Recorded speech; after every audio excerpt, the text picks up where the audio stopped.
It's Sunday night, 9 o'clock. Welcome to All Lacrosse Live. I'm Gary Groob in Toronto. And with me, of course, as always, I have Shawn Slaght over in Moose Jaw. Shawn, how you doing? Doing pretty good. Thanks, Gary.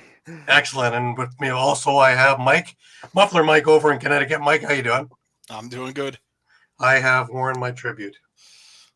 I've got my tribute to the Seals. Yeah, without Seal stuff here. Flipping a page. And we'll get into that in a few minutes, guys. It's a busy week. We have great news. We have not so good news. Excuse me. We have a lot of the summer ball tournaments going on as we speak. Founders Cup is over today. We're a step closer to the Man Cup. The Prezzy just started. The Minto's over. So all kinds of things going on. Just a reminder before we get rolling, of course, that all of our shows are streamed live across Facebook, Twitter, YouTube, and also Twitch, and you can catch all the action on eopsports.com. Remember, hit the subscribe, follow, and like buttons, and always share. As you can see, we have many shows for many people all through next week. There's all kinds of things going on. Remember to check out Trending in the AM, probably one of the greatest morning shows I've watched in a long, long time. Phil and his group is always, spot on. So give them a look too. Also, my favorite, of course, is Steel Steps on a Friday night. Got to get some wrestling in there. Phillies are starting to move forward again, and lots and lots of Eagles stuff going on for all you Eagles fans out there. Also, remember, if you missed a show, no worries. You can grab all the podcasts on all the major podcasting companies, which include iTunes, Google Play, TuneIn, Stitcher, Spotify, Amazon, and so much more. Also, you can go onto the YouTube page for EOP Sports at EOP Sports and catch any of the library there.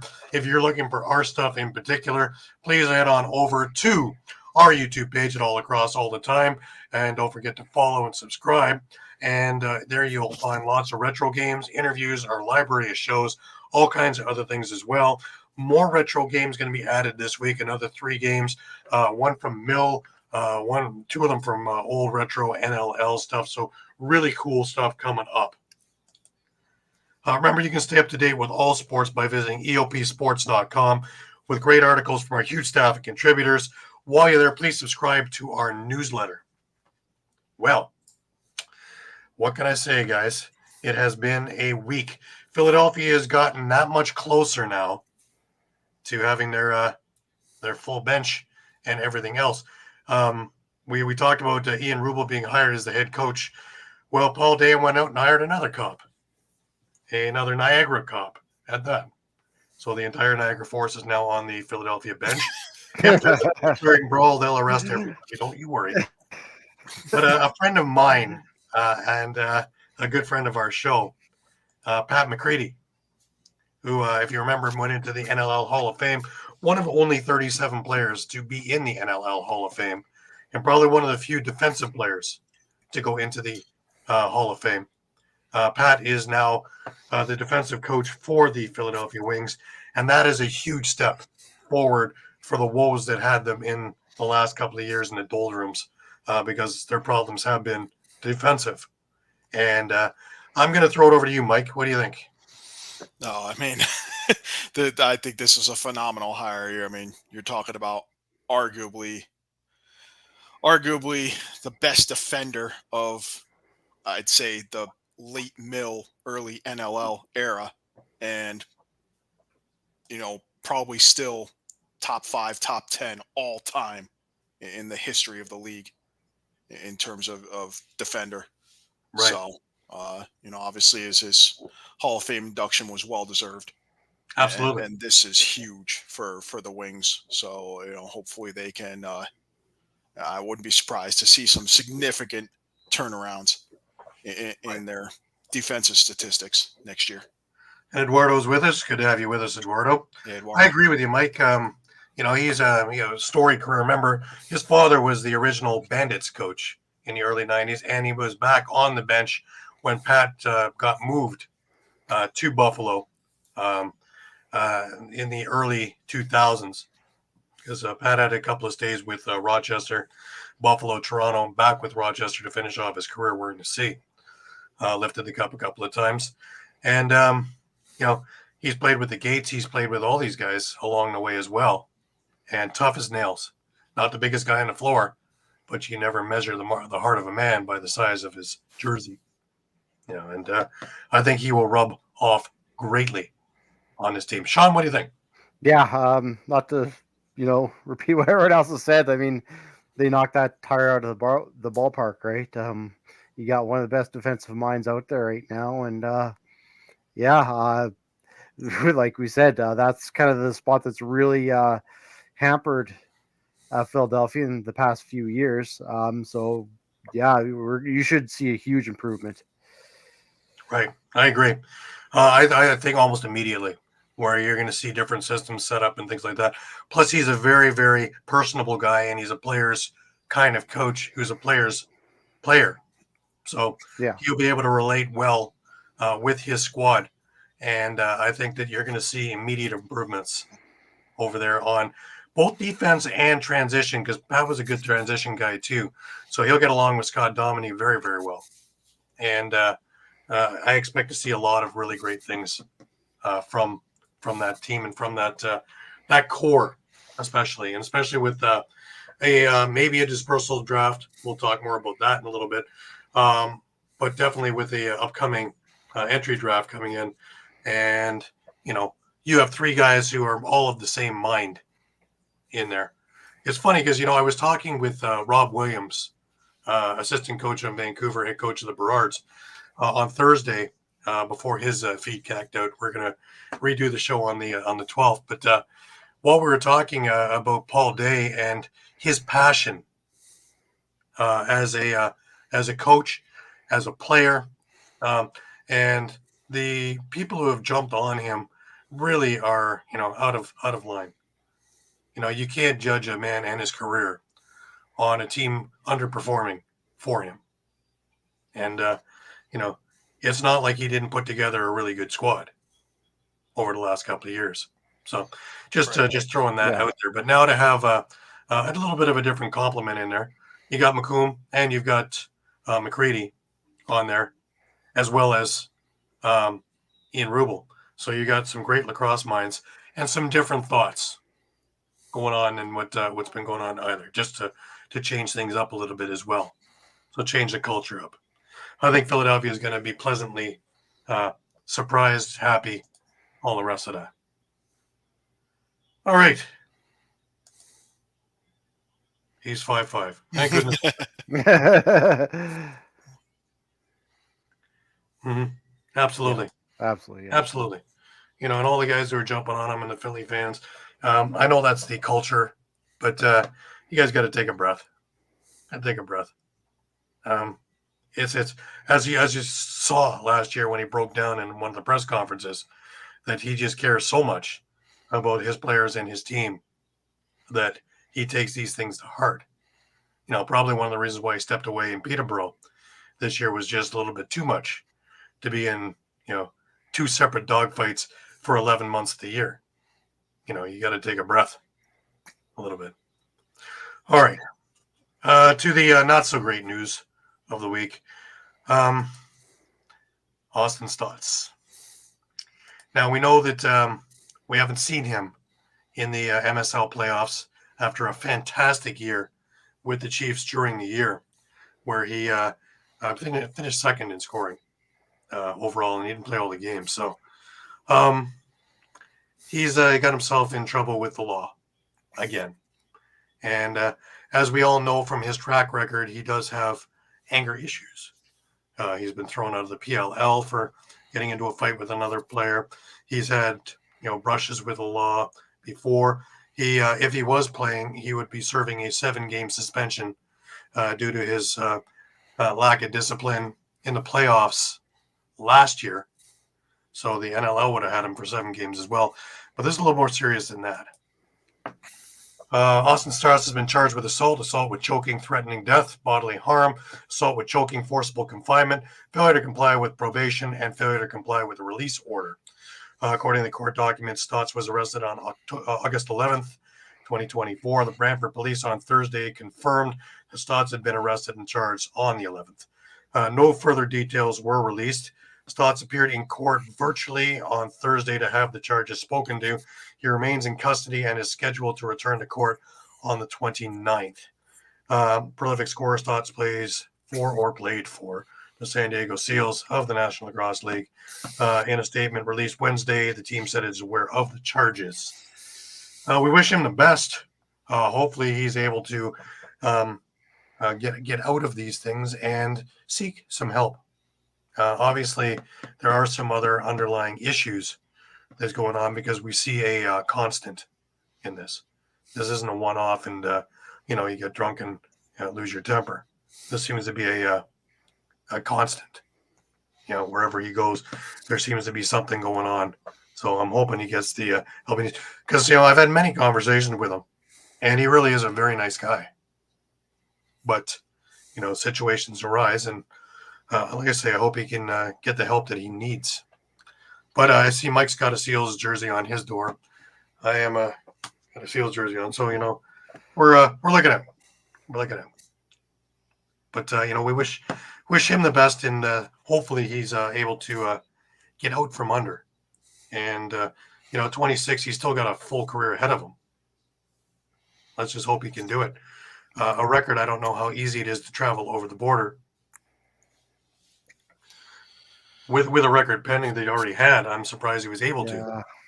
So I'm sure that with all this extra stuff, that would stop him from traveling through the U.S., which where, I don't know, 2/3 of the NLL teams are. Yeah, I see where that could pose a problem, obviously.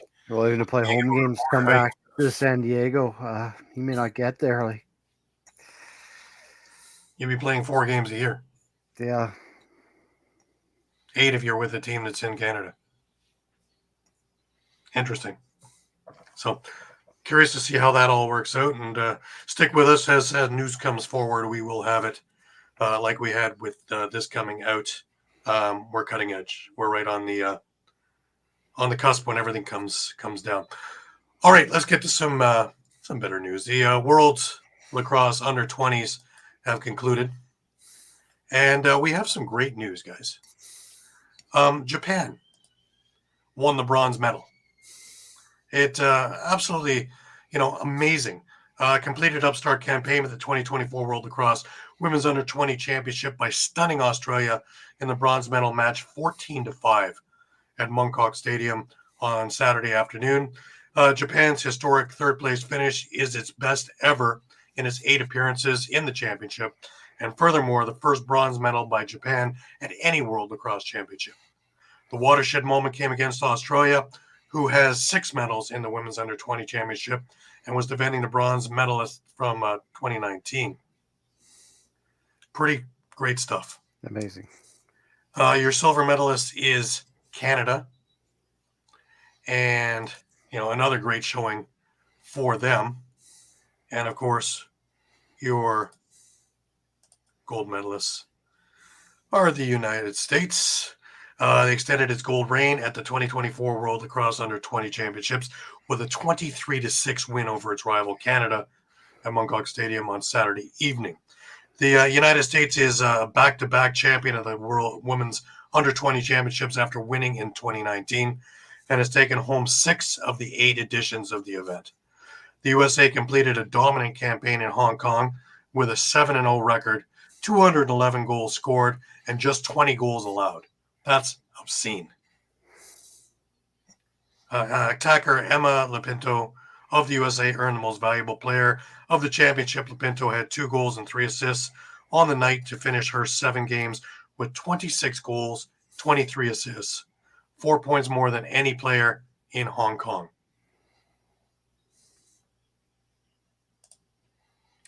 Pretty astounding. Yeah. I'm fantastic about the Japanese. I knew the men's program was doing fantastic from what I saw when I was in San Diego last year for the Worlds. It was just absolutely fantastic, and mostly, if not all, homegrown. You know, not like some teams where if your grandfather's friend's mother's sister could spell Japan, you can come out. No, these are all guys who are from there and practice there and, get in with the coaching and away you go. And they're fast. Men and women are fast, which proves speed kills. And, I look for a lot of things coming once we get the World Fields again for men in a couple of years' time. Japan, I think, is already in the wrong group. And I think they should be replacing England from what I saw. And maybe give them a crack up there with U.S., Canada, Haudenosaunee. They may not bode all that great, but it certainly will up their game a lot. Absolutely. Take a look at the women. They're not getting any better at beating on teams. They were beating teams 17-0 in the last ones. So hopefully somebody gets the note on that one and move them up. All right, over to some of the summer ball things. Junior B, the Founders Cup was in Hamilton this past week, and today was the final day of the Founders Cup with 3 playoff games. The Mountain View Mavericks, Alberta, defeated the Winnipeg Blizzard from Manitoba, obviously, 11-5 to take the Tier 2 championship, which is 5th place in this tournament. Mountain View's Carter Michaluk led scoring with 1 goal and 3 assists. In the next game was the bronze medal game. The Onondaga Redhawks of First Nations took the bronze medal with an 11-3 win over the Victoria Shamrocks of BC fame. The last game of the day was the Battle of the Undefeated, which featured 2 Ontario teams. The host Hamilton Bengals taking on the Elora Mohawks. Elora won convincingly in this one, 10-1, winning their 6th Founders Cup. Pretty fantastic stuff. I watched a bunch of those games today. They were fantastic. Even the 10-1 game, kudos to Hamilton. They played right to the very last buzzer. And, the Elora team just is that much ahead. And they played fantastic. Totally deserving of undefeated in the championship. Utica Yeti's with us. Great to have you with us. Yeah. Yeah, Onondaga had a great tournament as well. They just tripped up near the end, and like I say, Hamilton and Elora both undefeated throughout the tournament. So the best teams made it to the final in this thing. Alrighty. Before we move on, a reminder this part of the show is brought to you by Sherry's Tickets. Great moments don't just happen, they happen with you in the crowd. Sherry'sTickets.com is easy to use and has no hidden fees. The price you see is the price you pay. Pay less, play more with Sherry'sTickets.com and get the tickets you want. Save even more by using the exclusive promo code EOP10 and share an experience that will live on. Don't pay hidden fees and save 10%. Why use any other ticket reseller and get those hard-to-come-by tickets to the big game? If you need a more personal touch, give them a call at 610-494-5050. Sherry'sTickets.com also has great theater and concert tickets that are hard to get your hands on. Remember, don't overpay with the rest and save with the best at Sherry'sTickets.com. For that next great moment, save 10% by using the promo code EOP10. Great moments start at Sherry'sTickets.com. Absolutely. And Mike's with us. Hey, Mike, thank you for being with us. Great to have you along.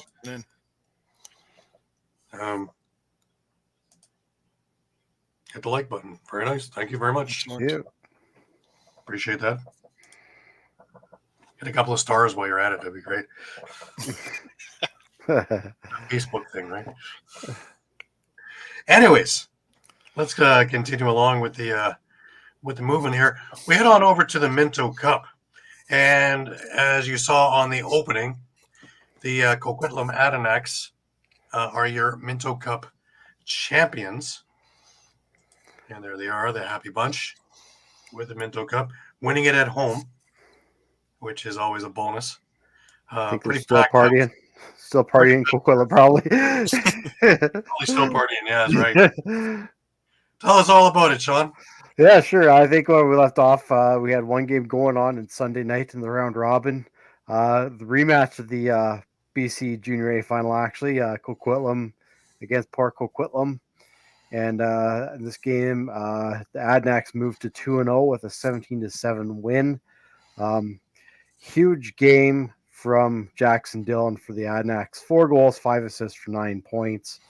Cody Mlowski, goal and 5 assists, a hat trick and 5 assists for Noah Manning. And another hat trick by Ryan Cosley. David Cherney had the goal and 3 assists. Just a big night all around for Coquitlam. For Port Coquitlam, really, most of their goals came from Silas Richmond. He had 4 of the 7 goals. So it wasn't it wasn't a great night for Port Coquitlam. It was 8-6 heading into the third, but then it was Adanacs came up with a 9-1 third period to just kind of run away with that game. So that moved Coquitlam to 2-0. Then we move into the final day of round robin, and actually, really, which was a big match. Port Coquitlam against the Okotoks Raiders. Okotoks really needed a win to really keep their hopes alive, and unfortunately, Port Coquitlam came up with a 12-5 win over the Raiders. The Raiders looked like they'd be competitive. It was 8-5 after 2, but 4-0 third period was really the difference in this one. For Port Coquitlam, 3 assists by Lighthouses, Doxa Tato. He had a hat trick from Silas and Richmond. He was really kind of the top player for Port Coquitlam through the round robin. Joshua Mills also had a hat trick, 3 goals and 2 assists in that win. So we head into the final round robin game, which really didn't have too much of a outcome. At this point, it was pretty much known that Coquitlam was going to finish first in the standings, and they would have the bye to the final. So it was really just going to be up to who's going to finish second and third. So Orangeville actually came away with a 12-9 win over Coquitlam in the final round robin game. And really, it's kind of all over Orangeville. 3-2 after the first, then it was 9-5 after the second for Orangeville, and they kind of just cruised on from there. A hat trick for Owen Rayan. Cam Sanderson, 4 goals and an assist. 4.9 for Sean Kostiuk. For Port Coquitlam. You have to give Orangeville credit. They really shut down Cody Mlowski in this game with only a goal and 2 assists. 4 assists from Noah Manning, who had an outstanding tournament. And 5 points again from Jackson Dillon, 3 goals and 2 assists. Right. So shout out to In the Box. Thanks for following along. Thanks for tuning in. Absolutely. This was a dominant thing from a team that was dominant here in the East, Orangeville, all year, and they were looked to make kind of silly here in this thing, just to show you how stacked that Coquitlam team was. Yeah. Oh, yeah. And to be fair, I mean, there's outstanding lacrosse all week in this Minto Cup. Really was. But yeah, I mean, as soon as Coquitlam. Mike, you missed your calling, but yeah. As soon as Coquitlam picked up Cody Mlowski midway through the season there. You knew kind of they were all in to win this one on home floor. There were, and I'm not saying Orangeville wasn't, but you knew that there was that extra incentive with the Adnax and heading into that 2-3 game too. Again, I mean, it's kind of what we figured. It's going to be an Orangeville Coquitlam final. Orangeville took it 13-9. Again, it was actually 8-8 heading into third, but a 5-1 third period to get a late charge from Orangeville really took that one. I think also the series against Mimico took a lot out of Orangeville, and they really had no rest since they went 7 in that one. And the big thing there too is there's a lot of tape, a lot of game tape that showed where they were vulnerable, and Coquitlam did their homework. Yeah, and they exposed every small weakness, and are only small ones, tiny little cracks that they exposed and took full advantage of. Yeah, oh yeah, and I mean, to be fair too, not to make excuses, but travel too, right? It's tough for your Ontario team to go all the way out west Sure, and then, and like I say, play that after many games, right? 7-game series against Mimico, so you're already beaten, born, and bruised. We're running on adrenaline, which would probably explain the first game against Port Coquitlam, but which is already one that made you scratch your heads going. Yeah, exactly. And as we get into the final two, I will give Orange Crowville credit, but it just shows how deep Coquitlam was. Like game one, for instance, here in the finals was 14-7 for Coquitlam. Cody Milosky only had 3 points. They shut down their best player, but now we have Noah Manning, 8 points. Jackson Dillon with 5 goals. Even when you shut down a guy like Cody Milosky, they've got so much depth there that other guys just pick it up. Orangeville side, Liam Matthews had a hat trick, 2 goals from Bowie Horseman. But after that, it kind of falls off a little bit. There's probably, you want to see a bit more of those depth players compared to what Coquitlam did, at least there in game one. Hey, kudos to Coach Pat Coyle, too. That's 3 Mintos in 8 years that he's won. Yeah. With being the head coach. So, something's got to be working there. Yeah, and take a look at their goaltending, too. I mean, Jack Kask was the final MVP. And, again, moving on to that final game, Coquitlam was outshot 56-49 by Orangeville. Like, Orangeville was putting shots on net. Kask was in the entire time and just shut the door on him. You could tell, obviously from the shots that they were up against a desperate Orangeville team that did not want to try to take that to the full 3 games. Unfortunately, the final ended 9-6 for Coquitlam. The stat that I have him, he stopped 87 of 100 shots in the last 2 games. Yeah. That's astounding. Absolutely. That's against the best of the best. That's astoundingly good. Yeah, definitely deserving the MVP, without a doubt. Absolutely. Absolutely. Congratulations to Coquitlam on their championship. And that ends the Minto for yet another year. And as advertised, man, always fantastic lacrosse. Great lacrosse. So junior A to me is probably the most exciting lacrosse you're going to find. 100% next year. If you anybody listening, if you get a chance, get out there, watch some junior A stuff. It's great. Yeah, it's fantastic. And every day of the week, both East and West, it's every day of the week. There are a lot of games they play, a lot more than what the pros play. So, alrighty, that brings us over to what started today, the President's Cup over in Ladner. So, of course, all these games are late. We've only had a couple of games so far, and up to now, we have had the Allegheny team against the Edmonton Miners, the Allegheny Arrows. They beat the Miners 7-6. So you see what kind of tournament we're about to have. It's looking a lot like last year, with defensive struggles all over the place. The second game was Six Nations Rivermen, the Ontario Send, against the Victoria Shamrocks Senior B team. And Six Nations, on the backs of a big second half of the game, They come away with a 13-7 victory. So good start for them. The Fighting Buffalo were still playing the last time I had looked at it. Standing Buffalo? Standing Buffalo. Yeah. Fighting Buffalo, Just Standing Fighting Buffalo. many Standing names? Buffalo Fighting Sioux. That's the one, yeah. Those guys. They were leading by a goal or two heading into the third period, just as we were coming on air.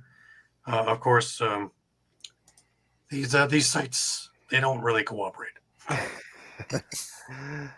As much as I'd like them to cooperate, they're not really cooperating. But there's one more game tonight, and that's Allegheny playing again at 11 p.m. Our time here in the East, 8 p.m. out in the West, and they're going to meet up with Snake Island. And we'll see where we go with that. We will have all the daily scores and small caps of the game the next day. So tomorrow, have a look at all Lacrosse all the time. I will have my report up there in the morning, and we'll cover all 4 of the games. Remember, this thing damn near killed me last year when it was in Oakville. I spent 12 hours a day at the track on top of regular work. And, I said hi to my family on the Sunday, and I said hi to my family again the following Saturday because I don't think I was home more than a couple hours to sleep and leave again. But 26 games I covered in 6 days. So it is this thing is a battle of attrition because the strong survive. Remember, Ladner, the host team, has won the last 2 years. Now, they don't near have the powerhouse that they've had over the last couple of years, but they still have a very, very strong team. Mind you, I do like the Six Nations squad, the squad out of Ontario. They are a really good team, and they proved it today with a 13-7 victory. So we'll see how that all plays out. Just before we head into the WLA and the MSL stuff, all of our Senior A stuff, a reminder that this part of the show is brought to you by Philly Sports Trips. If you're a Philly sports fan and you want to travel with your favorite team, then travel with the best. If you want to travel with the pros, then go to phillysportstrips.com. Philly Sports Trips features premium travel and tailgating experiences for the best fans ever the Philadelphia sports fan. Philly Sports Trips has self-travel packages and full travel packages available with round-trip flights for Phillies, Eagles, Flyers, Sixers, and even the Union. They even offer day trips for more local games. Go to phillysportstrips.com, sign up immediately, and tell them EOP sent you. Do not forget, Philly Sports Trips has all the away trips for the Eagles' upcoming 2024 season, including the Brazil trip week 1. Jump on it now before you lose out on all these great opportunities. Go to phillysportstrips.com and don't miss the next great Philly sports moment. Alrighty. The Pioneers, I believe, came away with a 16-8 victory in that game over the Buffalo. Standing Buffalo. Standing Buffalo Fighting Sioux. Fighting Sioux. Yes. Don't worry, I got a whole week to get it right. But yeah, you can actually, if you go on to the President's Cup page at presidentscup.lacrosse.ca, you can actually catch live streams of these games for free. Just have to click on the link. There is a section for it. So just listening to Jumbo Elliott, and he had the call on this game as well. Jake's got all these calls, man. Jake and I were both sitting there awful tired last year, so.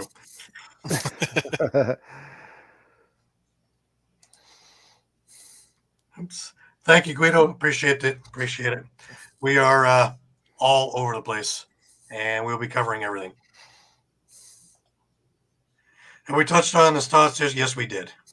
The NLL hasn't said anything. They're leaving it up to the courts at the moment. And well, we'll see where it goes from there. Both the Six Nations Chiefs and the San Diego Seals, as well as the Acknowledged it, right? MSL and the NLL, have all acknowledged it, and will have no further comment at the time. So, and just refer them by what they really are: Jeff Shatler Super Squad. Yep, pretty much, yeah. Probably the best way. Probably a lot easier on my tongue.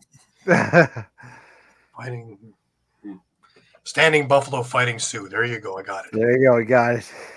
Yeah, I'll just keep going over that in my head, and it may come out of the blue. Buffalo Fighting Sioux. Standing Buffalo Fighting Sioux. Anyways, let's move onward. We're going to go to the WLA. And, of course, like I told you guys, with all the games extra that you guys had to play out west, and with all the things going on, the way the spacing out of games are here in the East, you guys would have a champion before we do. Guess what? You guys have a champion before we do. Let's get on to this, shall we? Sure thing. Game one, I think we covered last week. So Victoria won last Saturday. That's right. Game two was Monday night. It was at the Langley Event Center. They kind of had a weird format. The first game was at the Q Center, and then they did 2 in Langley, and they were going to do 2 in Victoria, and then keep alternating for games 6 and 7. Some sort of a scheduling issue, I assume. But second game, Victoria goes into Langley, comes out with an 11-7 win to take a 2-0 series lead. Big third period for the Shamrocks, outscoring the Thunder 6-3 to take the win. They outshot Langley 55-42. Jesse King, 2 goals, 3 assists. Marshall King, 2 and 2. Matthew Gauthier had 2 goals and assists. Trent DeSico had 2 goals. And Chris Auriglieri, 35 saves. For Langley, Robert Church, 2 goals, 3 assists. Clay Scanlon had 2 goals and an assist. Chase Scanlon had a goal and 2 assists. Connor Robinson, 3 assists on the night. And Caleb Kahn continued his stellar play despite the loss, making 44 saves on the night. Awesome. So it was 2-0 at that stage. Yeah. Then we move into game 3. And Victoria came away with a 14-9 win.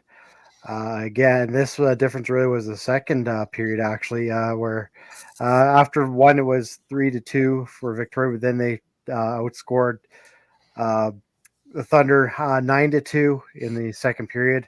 Langley did try to kind of make a bit of a comeback in the third, but with 4 straight goals kind of late, but kind of to no avail. For the Shamrocks, Casey Wilson actually led the way with 3 goals and 4 assists. Marshall King at 2 goals, 3 assists. Chris Wardle with a goal and 3 assists.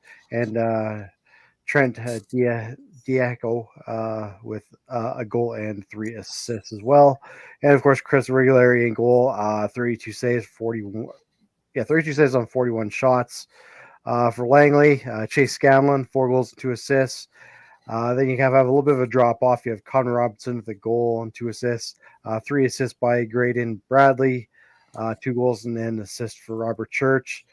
And he had Caleb Kahn in he stopped 25 of 35. Then Kyle Mooney came in relief and stopped 18 of 22.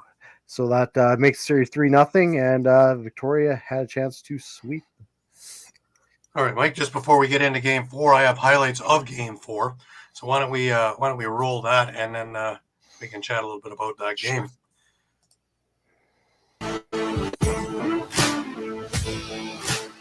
Way down deep. Quick pass in tight. King scores! And he's able to close up with that save. Shamrocks breaking. Denton McDonald. Breakaway chance. In on Mooney. Scores! Scanlon runs a pick. Robinson sidearm scores! Chase Scanlon Kozevnikov runs a pick. Scanlon, Robinson rips one, scores through a Wrigley area. Had to settle it. Back to King. King closes deeper, sidearm, scores. Was open, but couldn't get it away. Shamrocks transition quickly. McLean shoots, scores. McLean. Gauthier passing across, another goal from outside. King looking, feeding, Peterson faking, he scores!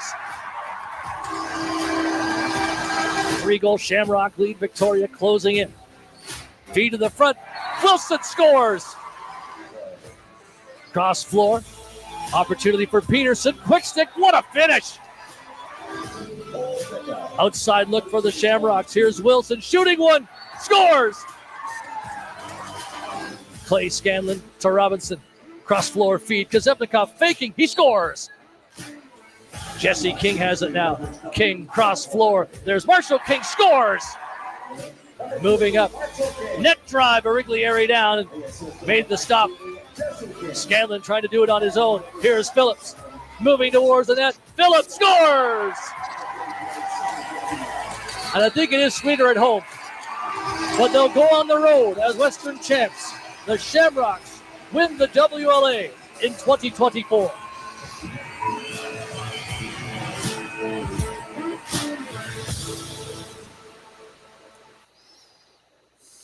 All righty. That covers all that. Yep. So 13-7.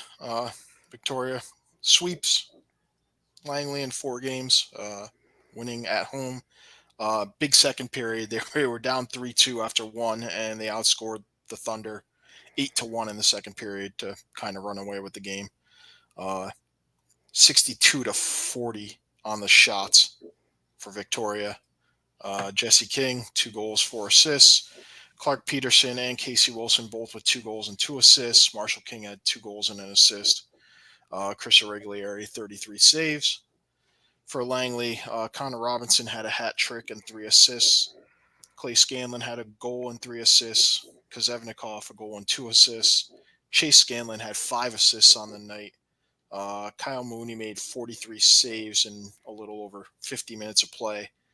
Caleb Comm finished up, made 6 saves in the losing effort. So Victoria now awaits the winner of Peterborough and Six Nations to play in the Mann Cup. Right.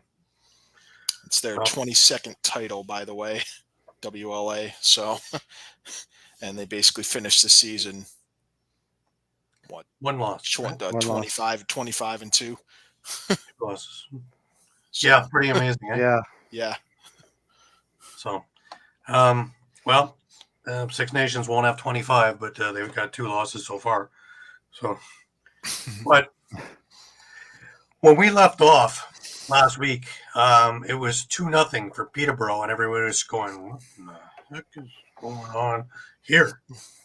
Peterborough, who was about a 500 team during the year, but getting stronger as the year went on, with a couple of really great signings, had invaluable getting Hellier. Because even now, even in a couple of losses, his name is all over the score sheet, and him and Resetaritz just like yin and yang, man. They work really great together. We go into game 3 on Tuesday, and of course, Six Nations, even though their backs aren't totally against the wall, their backs are against the wall. They don't want to go down 3-0. Yeah, mind you, if there's a team that could come back, this would be that team. Well, it didn't take long to see that Six Nations came to play on Tuesday.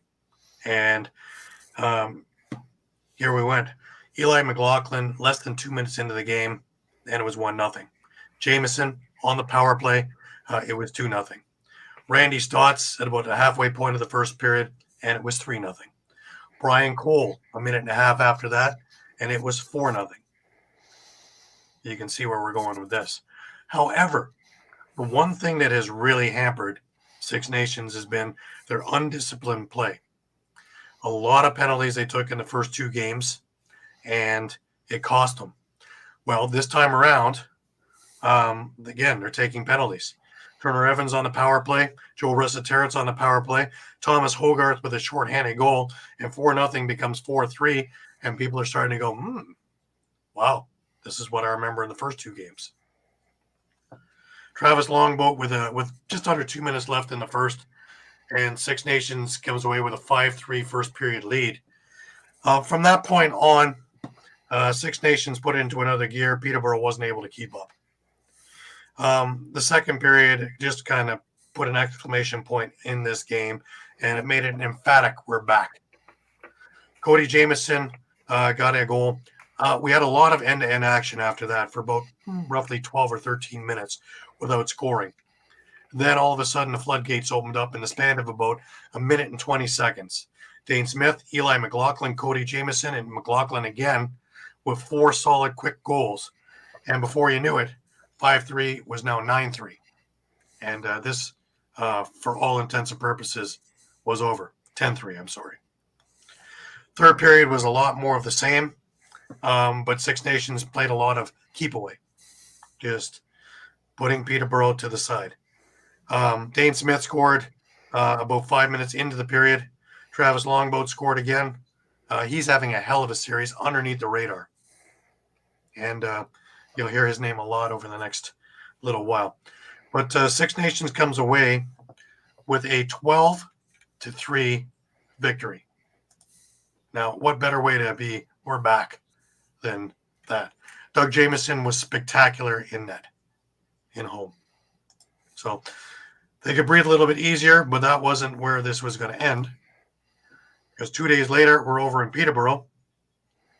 And again, Peterborough wins and it's 3-1, and it looks a lot better for them to win this series than if Six Nations comes back and ties this series up.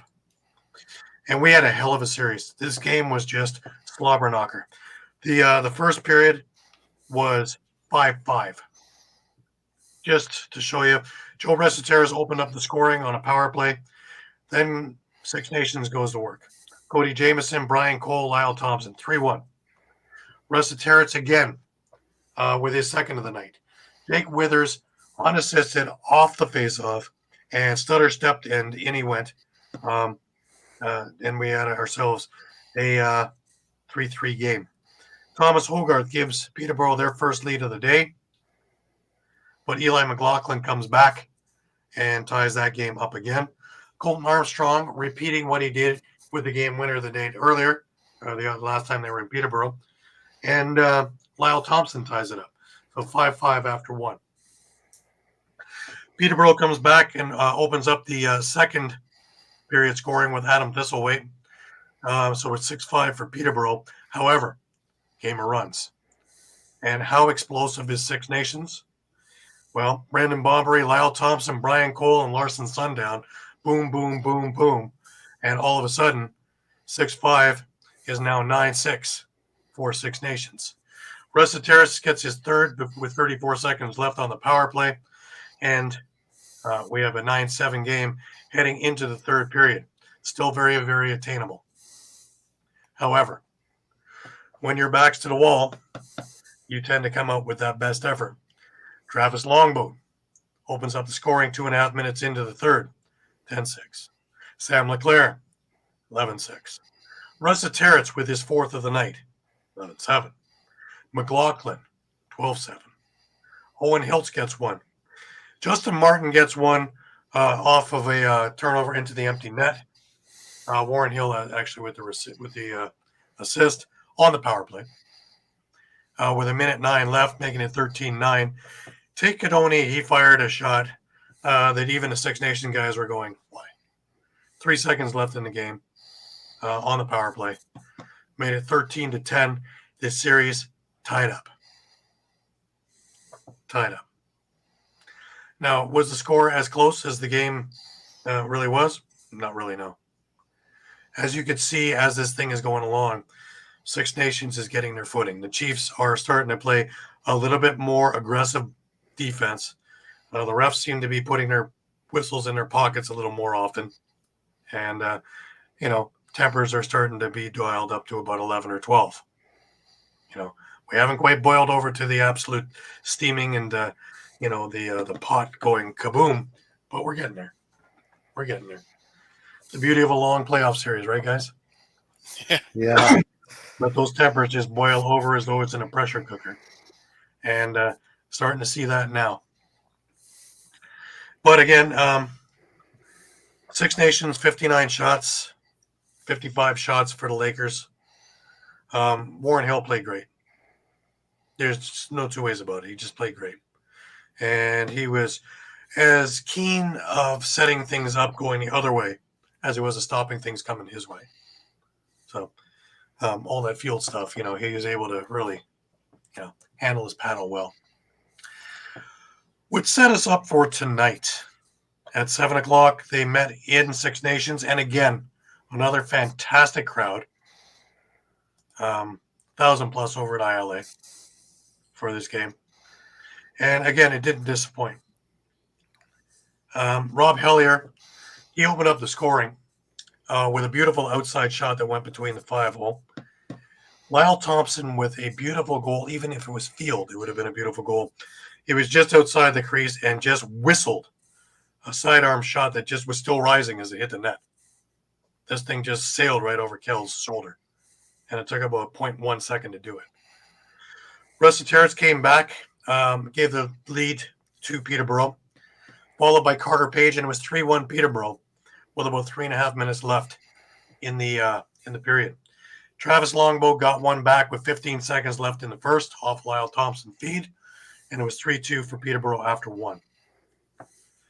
Longboat opens up the scoring in the second period, making it 3-3, and then Six Nations goes to work. Lyle Thompson off a Steve Priolo feed, Shane Jackson diving across off a Dane Smith feed, and it is 5-3 for Six Nations. Hellier gets one back, making it 5-4. But Eli McLaughlin with a power play goal, and we were at 6-4 heading into the third period. Hellier again on the power play, made it 6-5, and looked like we were going to have a real barn burner finish.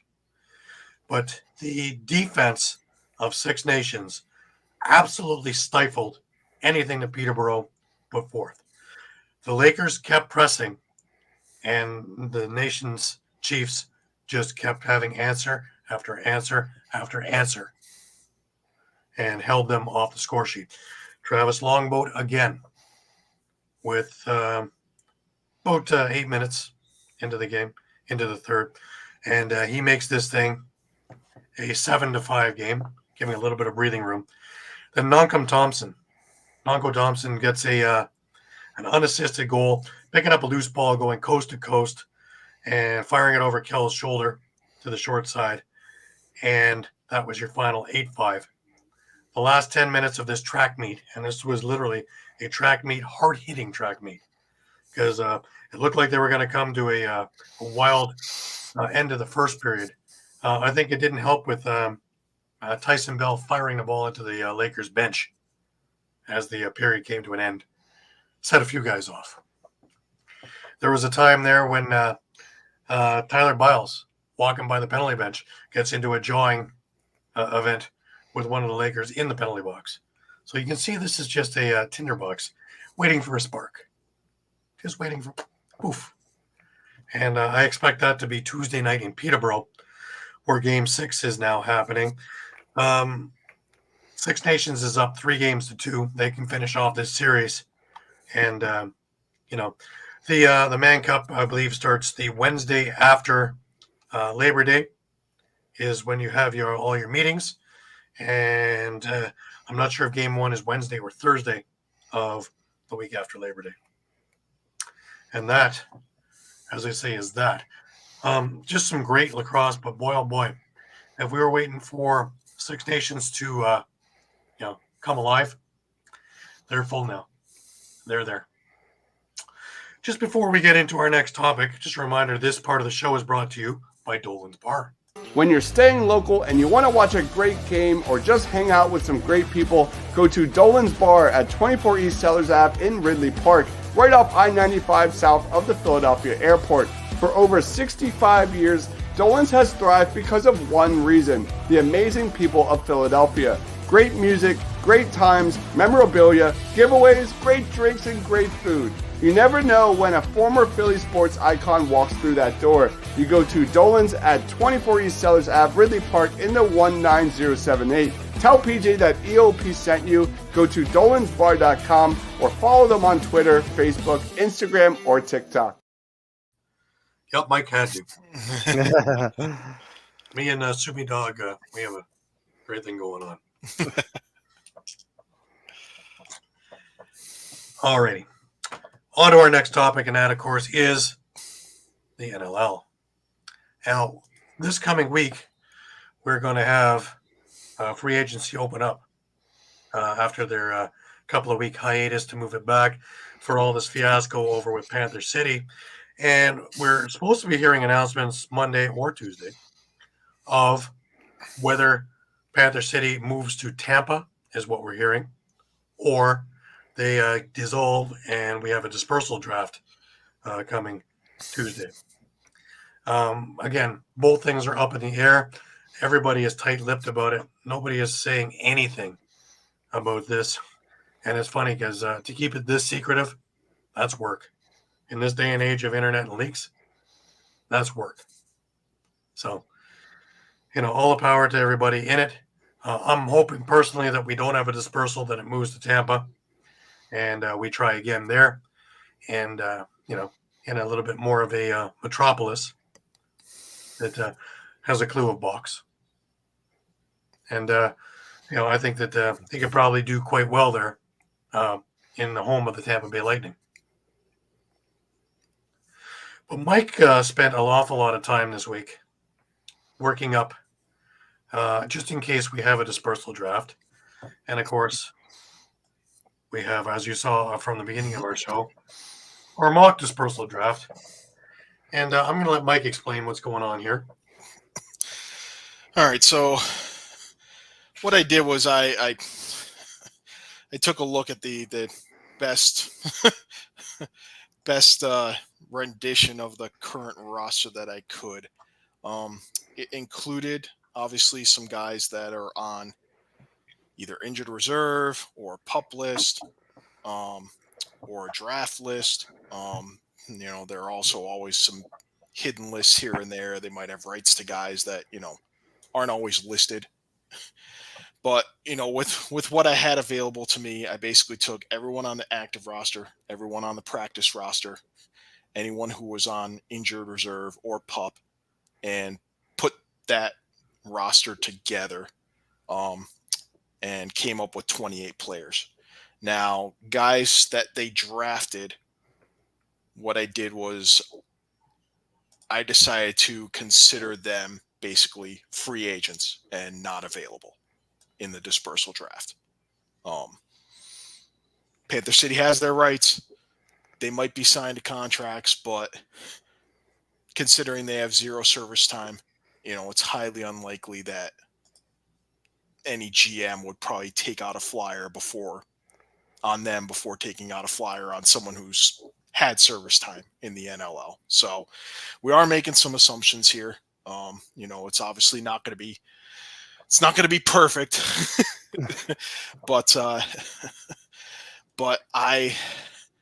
we have, I've got lists basically on the right-hand side for offense, defense, transition, and goaltending. Guys who are color-coded in purple are quote-unquote Western guys. Obviously, that's more based on, where they're natives of, where they were born, not so much necessarily where they're living. Case in point, last I knew at the time, Tony Malcolm was with New England right before they moved to Albany. He had moved from BC out to Nashville. So, but we're still considering him a Western guy just for the purpose of illustrating how NLL GMs have kind of a slightly more difficult job than a GM of, say, Eagles, Flyers, Sixers, Phillies, Right. where they have to deal with travel. They have to deal with guys' locales. Obviously another big one, as we'll see as we go through this, is going to be Callum Crawford.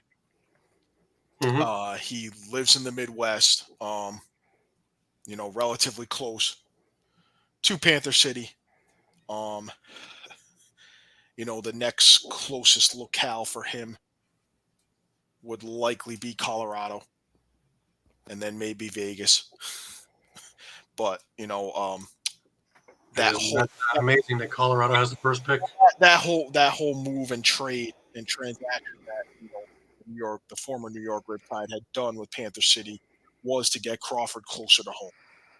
He's 39 now, so Mm-hmm. needed to be closer to home. So they swung the deal, got him to Panther City. So travel, at least for the year and a half or so he was there, was a little bit easier. So I guess before we start, I'll note what's on the bottom there. To the best of my ability, and again, it's not perfect. Some teams you could look at all four facets and think they're all high priority. Some teams you could look at all four facets and think they're all low priority. Teams like Buffalo come to mind, where they almost seem like they don't need to do anything in the offseason to be ready to repeat. But I took basically offense, defense, transition / face off, and goaltending, and tried to prioritize as best I could on what each other team in the league needs to address. So, with that in mind, we can start drafting, trying to think like GMs. Obviously, there's a lot of different things to consider. Not the least of which is, hey, am I going to pick up a player just to possibly use him in a trade once free agency opens, Right. or anything like that? Once I'm given the green light at the GM to start making transactions again. I would like to think that most GMs would not be looking to do that. Obviously, there's one glaring exception that we will get to right around pick number 4. Mm-hmm. But I'll open the floor to you guys with Colorado. Personally, obviously pick of anyone you want.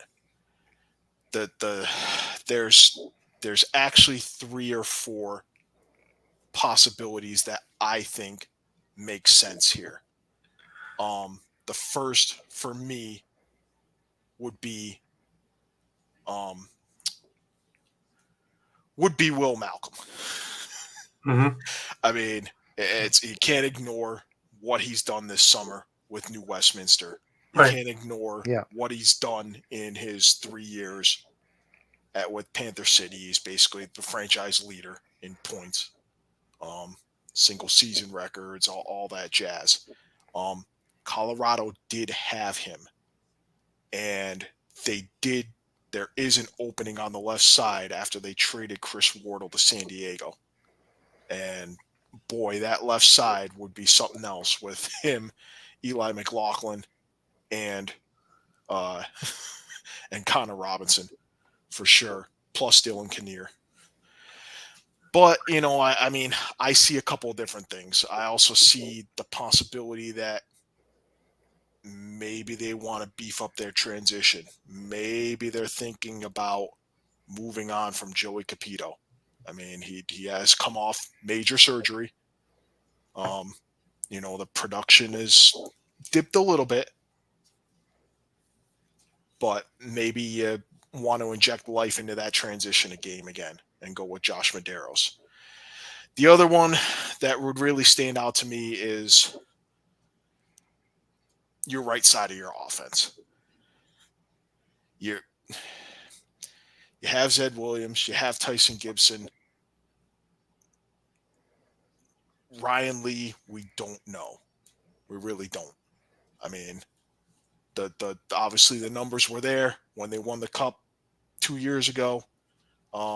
He had the knee injury, came back, played a few games, back out again, with another, procedure that needed to be done on the knee.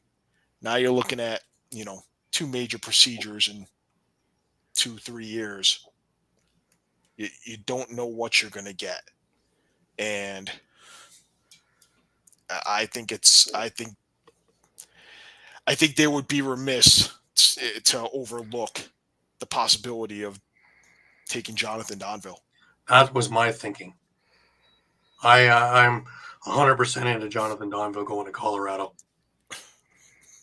Yeah, and actually, I was going to say I'm in situation actually number 2. I was looking at the Joey Capito situation, and the fact that yes, he's aging, he's had injury problems. I believe he's going to be an unrestricted free agent. Maybe it's time to move on from him. So I actually had Josh Medeiros. All right. Yeah, I mean, for me, I think ultimately, I think you need to address that question mark on the right hand side just slightly more than you do in the transition. And I mean, it show for me, it shows in what I ended up putting high priority for them. Mm-hmm. Offense slightly over trans and face off, because that's a matter of you don't know Ryan Lease, you don't know how Ryan Lee is going to respond, and you don't have Chris Wardle anymore. So I felt like, hey, you've got to address one of those gaps on one side, and this is a chance to. So I mean, I'm good with going with Donville. If you guys are, Yeah. All right.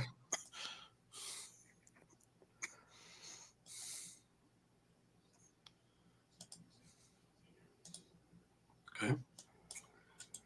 What am I doing here?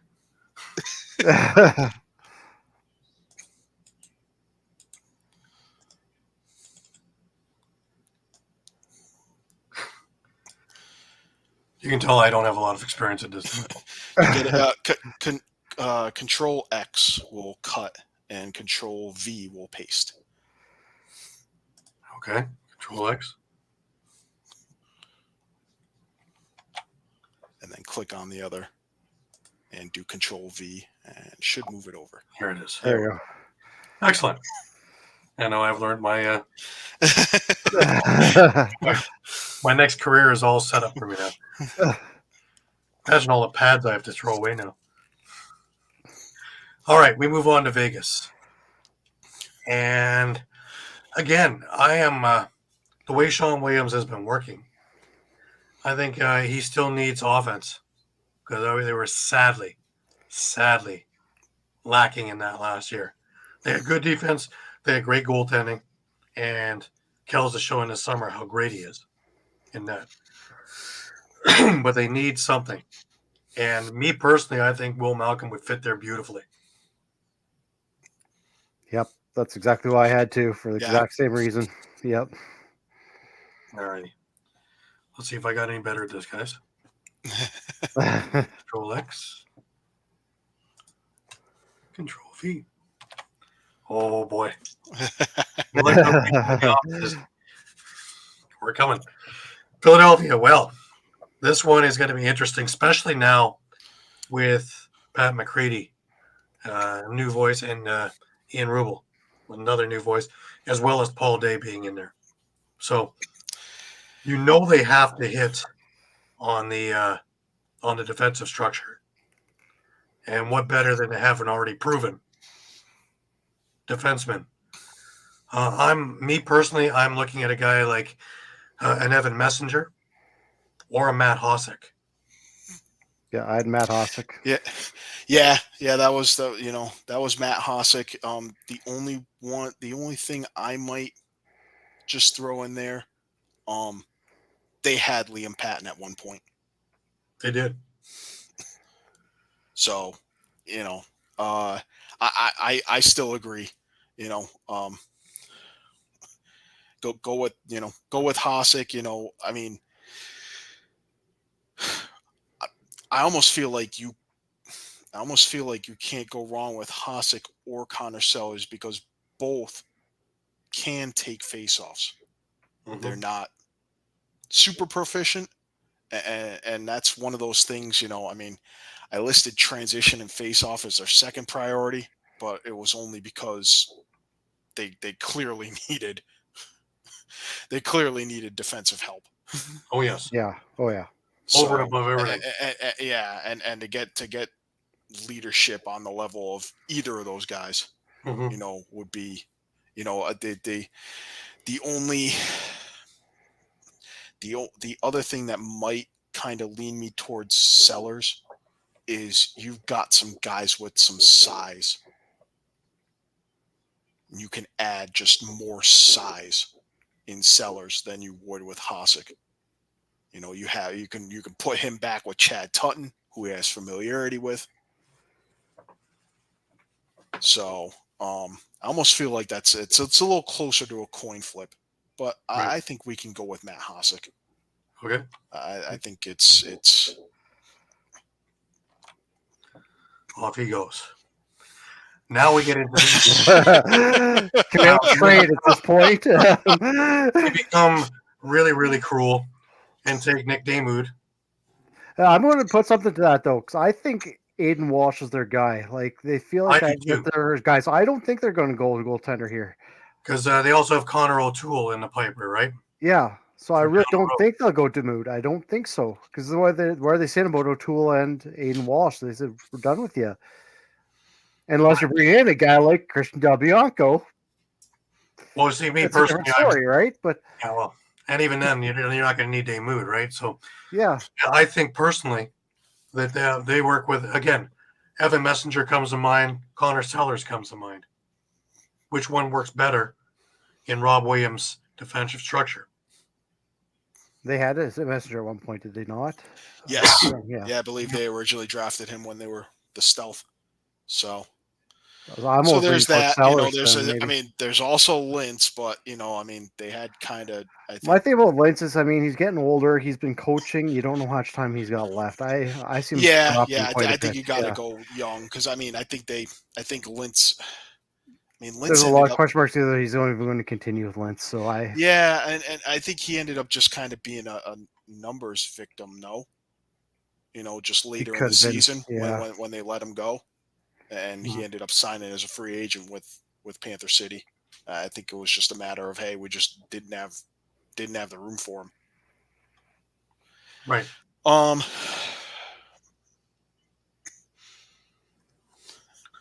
that's a good.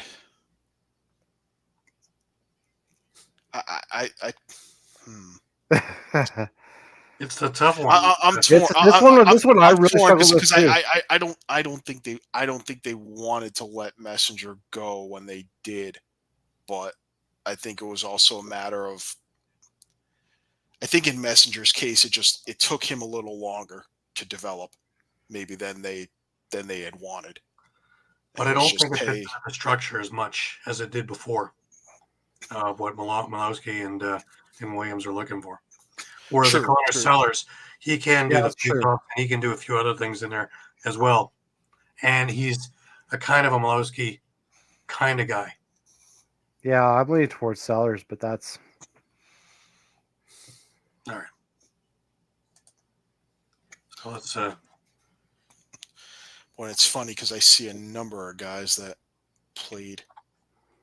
Now that I'm looking, you look at Tony Malcolm was with them at one point. Brandon Goodwin was with them at one point. That's why it was a tough one for me too, because of so many former players. You can't take any of the stealth thing because I was so mismanaged. Yeah, true. Same goes for Digby. So yeah, you just can't look at that as a reason why. Yes or no. All right, Calgary, probably the easiest one we're going to face tonight. Nick Damoud. Yes. Yeah. We'll just move him along there. It's very clear they're going to get. Even though Josh Medeiros would also work very well there too. They would. Yeah. And honestly, I mean, I'd done this a couple of times before tonight, and boy, I'd probably gotten to maybe pick 9 or 10, and somehow all the transition guys had disappeared already. Yeah. By the time I got to pick 10 or so. And here we are with 4 good transition players still on the board. Mm-hmm. All right, we head to Saskatchewan. Your foray, Shawn. What do you think? Yeah. You know what? I actually went with Matu Goche, and this is why. Really young forward, kind of right up where they're kind of going with. And as kind of a bonus, he played his junior hockey in Saskatchewan. So he has kind of familiarity with the province. People know him. I think it would just be a good fit. I can't Like argue he's with also that. young and fits into that squad. Yeah, I mean, boy, he'd be alongside Zach Mans, Ryan Keenan, Clark Walter. They That have a would be good offense there, eh? That would be a pretty hefty left side. Okay. Off he goes. Alrighty. Ottawa. This is interesting. Because, yeah. Yeah, I mean, I put transition face off. I don't think we know the status of Jay Thornbert with them. I don't think he's coming back, to tell you the truth. But So the only issue with that is your their Panther City's best face-off guy is probably Tyler Burton, and is that really much of an upgrade? It's almost kind of like a lateral move at this point. Plus, he's getting on the older side. mm-hmm. Yeah. If you're looking for someone who can do both, maybe Patrick Foley or even Patton. But I wouldn't have put him past Ottawa. yeah, I mean, I'd have a hard time picking if I'm Ottawa at this point with what we've done. I'd have a hard time picking Liam Patton when Tony Malcolm and Josh Medeiros are both available. Mm-hmm. I just think that a Josh Medeiros would fit much more into their offense or into their transition game that would complement something like a Teat coming out on the floor. Yeah. That's a good point. Yeah. Just putting that out there as such.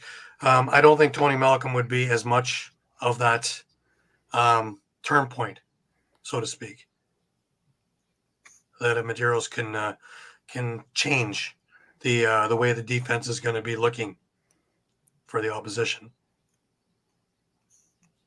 Yeah, you know what? I don't mind Medeiros because, as you said, it's kind of that double threat. Now you have him at the back end that can run the floor. If not, you got Teat on the front end, right? So, yeah, and he can work well with those offenses as well. Yeah. Remember that he did play with Teat in Brampton, both junior and 1 year of MSL. So they are familiar with each other. They both came up through the Brampton program. They've known each other for, since they were little kids. So they're very, very versed in one another's play. Yeah, I'm good with them going Medeiros. And Rich Lisk, we know he's a guy who's always looking for long athletic types. Yeah, and a little bit of the edge and back end. So, I think Medeiros is that X factor that a team like Ottawa can, you had your selling point in Teat, but I think you can also sell Medeiros as an exciting secondary aspect to the team. Because remember, you're also marketing this as a new thing to a new market. So why not take somebody who you can get and keep there for 5 or 6 years easily and grow with them? Okay. Brings us to Rochester. And Rochester, their transition game needs work. Yeah. Honestly, I think it needs speed. And you're going to get that from Tony Malcolm. Mm-hmm. Yeah. Yeah, I'm in agreement with that as well. Yeah. It's almost a no-brainer. Okay. I mean, who's their best transition guy? Probably Brad Gillies. I mean, maybe you can argue Gilray. Mm. So Ryland Reese is healthy. True. True, but that should tell you right there that how much they're in need of more speed Yeah. off the Mhm. back end. Well, this So- day right now it's Tyler Halls, and that's not a very good option. Yeah, and I mean, I have to think they're pretty satisfied with Joe Post taking faceoffs. So Why not? He Yeah. is the next big thing, really. He held his own with the best of the best all year. Yeah, he Oh, really yeah. did. So Well, they kind of lucked into that position being filled, so they don't have to worry about that. yeah. And their offense is lights out. At no point did I think they're, yeah, they got in with an 8-10 record or whatever. At no point did I think their record was They had a lot of a outside, result of face-offs. a lot of outside action happening for that 8-10 record, and of course Rylan Hartley being injured is the big factor in that. And he's been mending, so Yeah. and he Yeah. looked good at the end of the year coming back. So hopefully he's adjusted and not leaning with his head, and he can stay in the league a few more years because he's an exceptional goaltender. And he's had a lot of time to, let's say, heal because he's been coaching with Orangeville. Yeah. So Yeah. he's actually had a chance to actually, step away and heal. Something that we all said when he came back is maybe keep the rest of the year. Well, he was smart enough not to play summer ball and heal.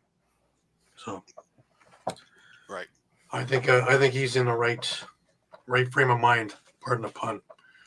To do this. So, like I say, offensively, I think Rochester is strong, and if they don't have the other stuff to worry about, and if they can be a threat defensive transitionally, where they can't key on a Ryan Smith or Connor Fields or a Waters, then they can actually do a whole lot more. And you're going to have like that change of pace pitch in baseball. You're going to keep the hitter guessing. Yep.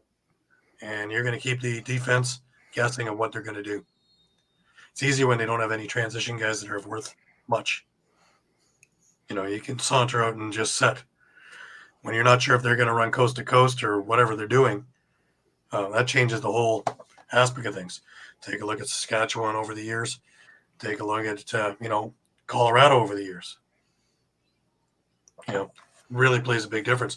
Take a look at Toronto, especially now with Latrell Harris back. Yep. Yeah. All right. Let's move on over to Halifax. This is a team that's going to be in a rebuild. I got it right from McCursey when I had him on the show last year that they were putting all their eggs in a basket last year. And if they can't make it work this time when they're, that close, then they're going to have to start rethinking. Well, they didn't get much further than they had in other years. True. Now they lost. I believe David Brock is retiring. Yep. That's in the scuttlebutt. He'd be serving a suspension, I'm sure. Otherwise, but let's put our heads together here and think. What do we want to do here? Because transition faceoff is a thing. Their defense is another, and I think they're interchangeable. Yeah, I mean, I put low priority just because I guess I figured they kind of had, they kind of have their core guys and they kind of have a bunch of young guys. Obviously they're going to get Nunk and Thompson back. I mean, you've got guys like, young guys like Max Wilson, Colton Armstrong, and Armstrong can definitely run transition. We've seen. Is that a great summer this year at Peterborough?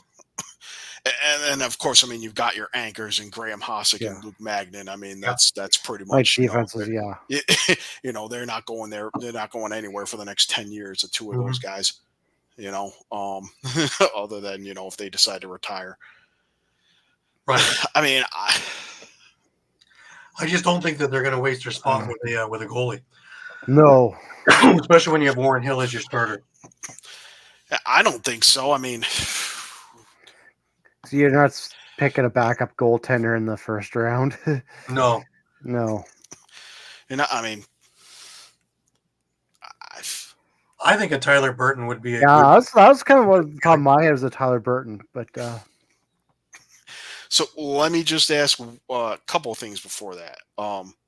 First of all, what do you guys think about Liam Patton? And second, those were the two I was kind of between, honestly. Yeah, Dylan Hutchison, is he related to Drew Hutchison, the backup goalie? I don't believe so. No. Okay, just there's always that hey, brothers playing together or whatever. Mhm. I mean, Calgary kind of didn't get that opportunity with with Jesse and Marshall King as much as they would have liked, but I'm sure Because don't forget, transition. You also have Tyson Bell, that's true. Yeah, That's true. and You're when gonna he's have on some point, he is probably the quickest guy in the league now. yeah, and you're gonna have some other stalwart kind of stay at home guys like Trevor Smith, that are gonna kind of grow into and take the mantle eventually from Hasek and Magnan if they're around long enough. So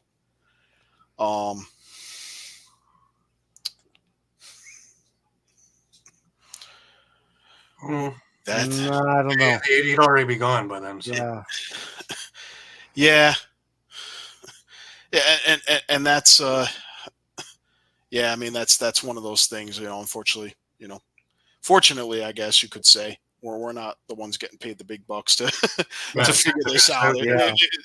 Again, that's if this is all happening on Tuesday, and GMs are really going to have to scramble, and we're not even sure that the roster we're dealing with is exactly what they're going to have available to them.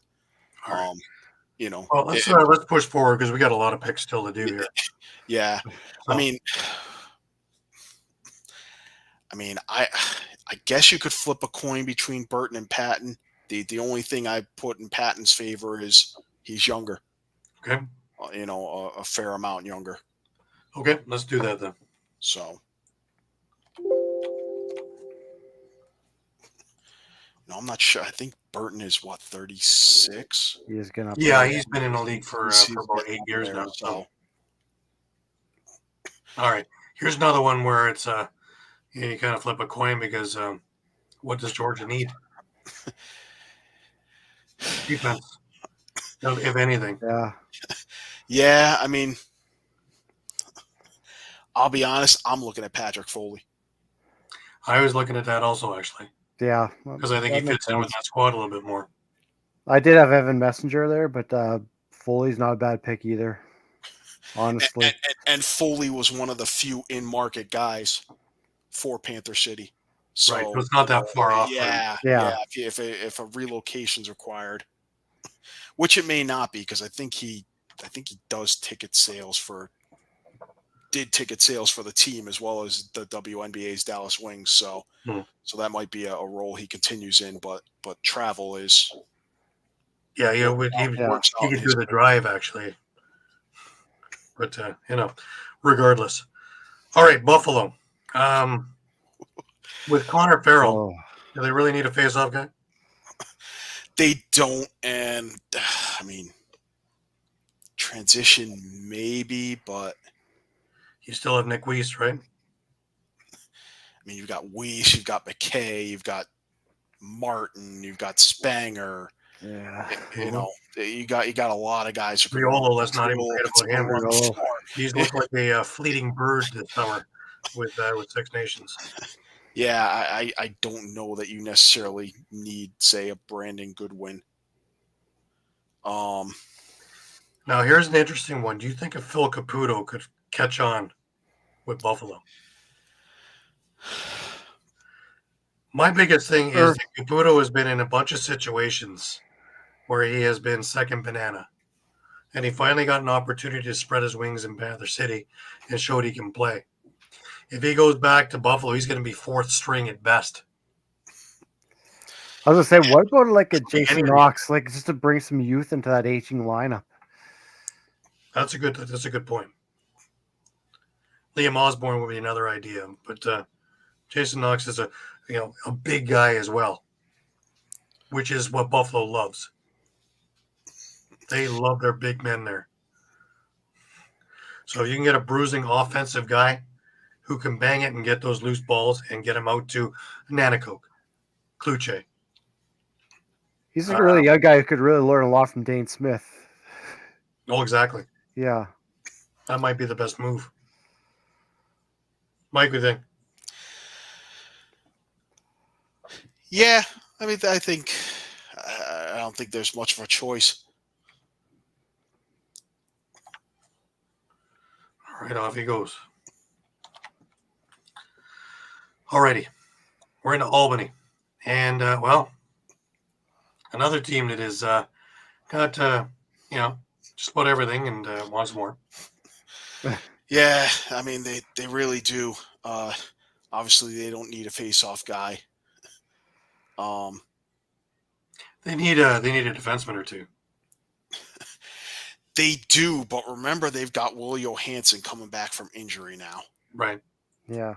So, but again, I'm thinking a guy like Tyler Burton would be great with that young group to be the voice, that veteran leadership. it would be. He instantly would be the oldest guy on the team. That's for sure. And he's not that far out of market, really. I'm just going to throw this in there because he was already there. And Coach Clark is big on some of his guys from Nanaimo. Brent Mitchell. Possibility of bringing him back. That works. Okay. What do you think, Shawn? Oh. Yeah. I could go with Mitchell. Okay, Mitchell it is.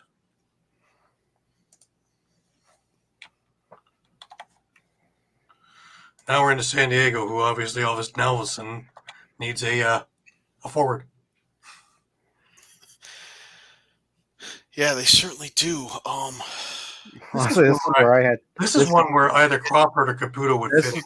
This is where I had Crawford. I mean, they seem to like their guys who can win now. Don't worry about longevity. That's the San Diego motto. You'll replace Dixon beautifully. Do we know Dixon's not coming back, or? Well, Dixon was to Calgary, right? That's right. And Dane Dobie's a free agent too, so he may not be back.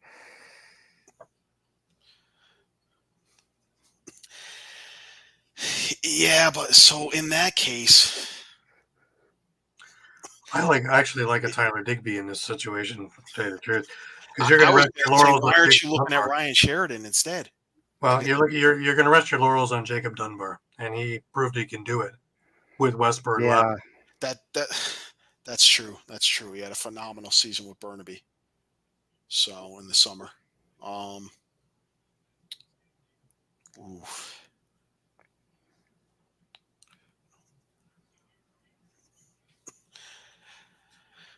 I think as long as you know that Crawford wants to come back for one more season, I think you take the flyer out on him. Sure, why not? Yeah. And I mean, 39, he put up decent stats in Panther City. Really good stats. Better supporting crew here too. Yeah. Yeah, I think you have to take him over Digby. Now this one is going to be interesting when we get to Toronto, because it's another one that's full. Caputo's already been in Toronto. I like Ty Thompson, who is a Toronto boy, and had a good career with Mimico. I think he'll fit in, and he's young enough that he can relieve some of the other guys in some of the ailments that will happen.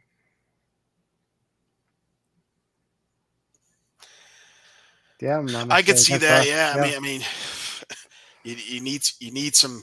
Well, I won't say you need youth on the left hand side, but you've got Corey Small and you've got Mark Matthews, and they're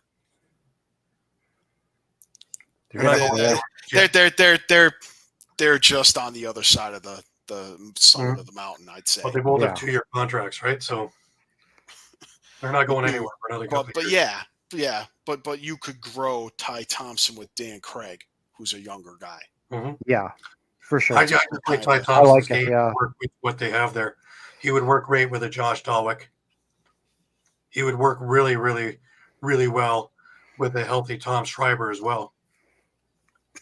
And you have Marley Angus too, so now you're looking at also those had a good guys summer. those three guys on the left side. One's kind of, and they have speed. Yeah. Now you throw that in with Yeah. a transition guy like Latrell Harris, or a couple of the other guys who are little flyers there, and all of a sudden they become a very dangerous transition team as well. Remember, they got a lot of goals when the offense was sputtering last year from transition. So they want to keep that moving. And they need something that will, because remember, they're building to try and knock Buffalo off their perch. If anything, they can handle themselves throughout the year. It's the playoffs in Buffalo where they're gearing. So they need things where guys are going to go inside or guys are going to go and make that defense move around. So I like the Ty Thompson idea. Yeah, I say go for it. All right.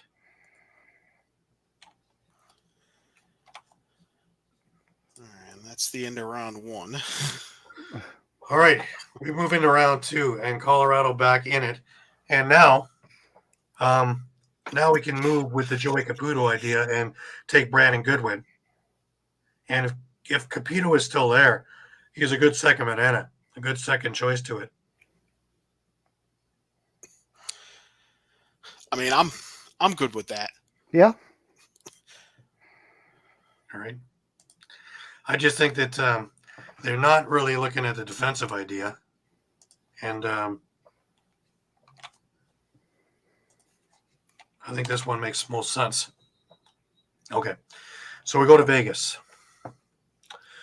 Again, do we go offense or do we look at some defense for Vegas now? Because we're not looking at goaltending there. Yeah, I don't know. I went Caputo with this one. You know what? That might be a good idea because, again, it's the idea of a team that he needs to spread his wings with. Yeah. There's not enough offense there to kind of shut him down. He's still going to be a pertinent point. And it brings a bit of experience to a little bit of a younger offense. Yeah. Okay. Mike, you good with that? Yeah, I think so. I was maybe looking at Messenger as sort of a replacement for John Wagner, who they traded away to Albany. Mm-hmm. But I think they need to worry about the again, offense. They can draft a defensive guy. True. Yeah.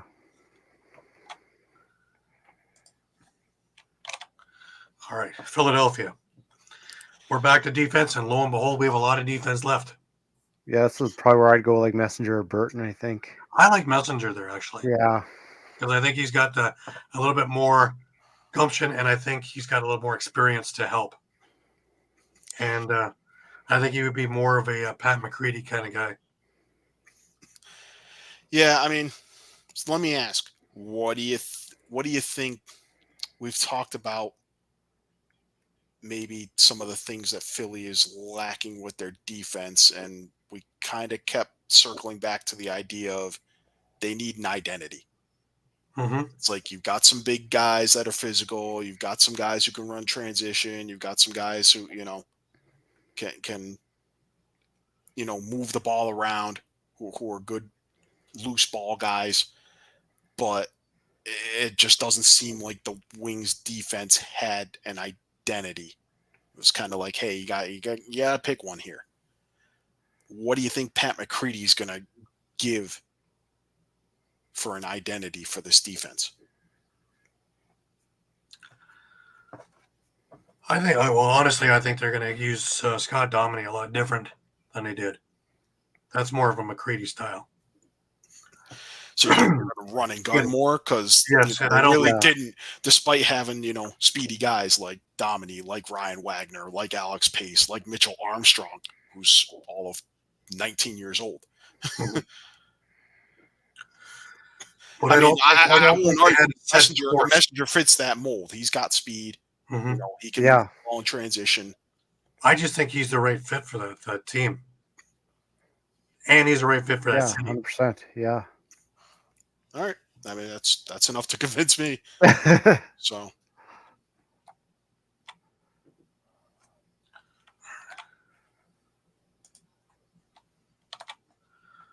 All right, brings us to Vancouver again. And are we still looking at defense? Because we don't have a whole lot more else to look at. Unless you want a Tyler Digby to go in to help, or Ryan Sheridan for that matter. Yeah, I was only thinking Sheridan, but Yeah, it's just, boy, that's a lot of youth because remember, they've got Brock Haley and Peyton Cormier coming in. Yeah. So one on each side. yeah. Well, you got guys like Crowley and that, so you do have veteran So you leadership. have some Villa, yeah. And Charlemagne Beatties has been there long enough. And Yeah, I mean, that left side is already, I think it's pretty much, it's going to be, I think it's going to be Charlemagne Beatties, Martel, Lowen, for at least the next couple of years. we Yeah, also that's, have well, Ball that's the tough and part about McCoy. this. That's the tough part of this draft. Is this part of the draft at least is now you're starting to look at guys who are probably more depth guys. Mhm. Let's say forward wise, they're pretty deep. Like I say, you got Crowley, Ball, Lowen, McCully, Charlemagne Beatties. You got a pretty full. That's right. Yeah. Yeah, I almost forgot about McCully. So your left side, you've got 4 solid guys there. do you look like a Dylan Hutchison on defense? If you want veteran leadership, you'd be taking John Lintz. If you want a little bit more youth, you'd be going with Cooper. And see, to me, I have Litz way down the list just because with his age and like I said, he's coaching now. I You just don't know where he's going. Yeah. Mm-hmm. And he's probably going to want to be with the Western team if he can. Right. Well, we're talking about Vancouver, right? So. Yeah, maybe he finishes off his career in Vancouver. That might make sense. And again, like I say, it's the veteran leadership that works with the Crowley. Yeah, and You know what? The more thing that I don't hate it. Like, but let's not forget, he's got familiarity playing with Mitski, playing with Dilks. yeah. Yeah. So, Yeah, more guys thing, but had a lot I of don't hate it. years He's to getting ask. off his career in Vancouver would make a lot of sense. All right, let's put him there.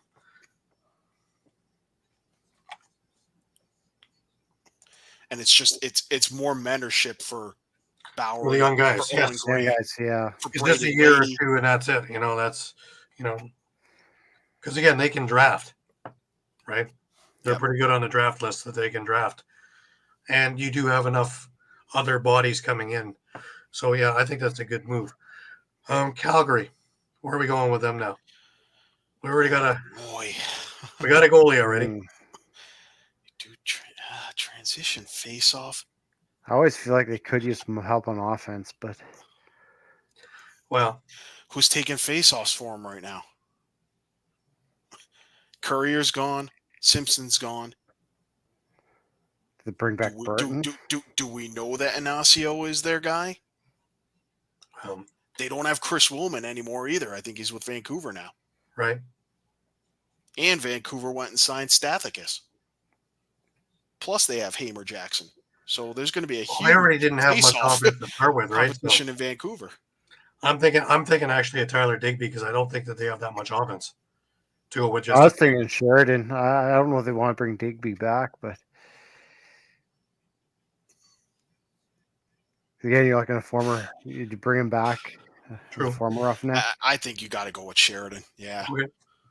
Sheridan it is.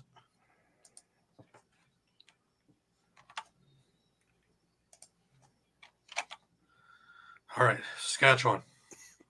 And let me just say,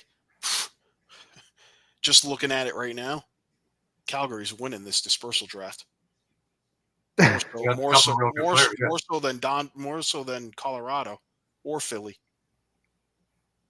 If you ask me, just looking at the names there, there's a lot of really good players that go on places there. You know what, Saskatchewan? I'm actually thinking Cam McLeod. Even though I don't think so. I don't think they need another goaltender because they already got 3. they don't know what to do with. Didn't help. Yeah, they already got 3 who could easily be starting. I'm almost looking maybe at Burton to bring some veteran to that defense. Mm-hmm. Because that was one kind of concern is you really have Messenger who's had like the most senior of defensemen back there. And he can take face-offs too, so he can take a little bit off Messenger as well, yeah. Messenger. Okay. I don't hate that pick. So Burton's going. I think Yeah. so. Okay. Let's go with that. All right. We're in Ottawa. This one I might take McLeod to back And we up. need somebody to go underneath Dockerly, right? McLeod is a good choice. Yeah, and you see, the time that Cam McLeod's played has been pretty good. He's a serviceable backup. Yeah, he came in when Damu didn't play so well either. So Yeah. all right, Mike, you good with it? Yeah. Okay, it brings us over to Rochester.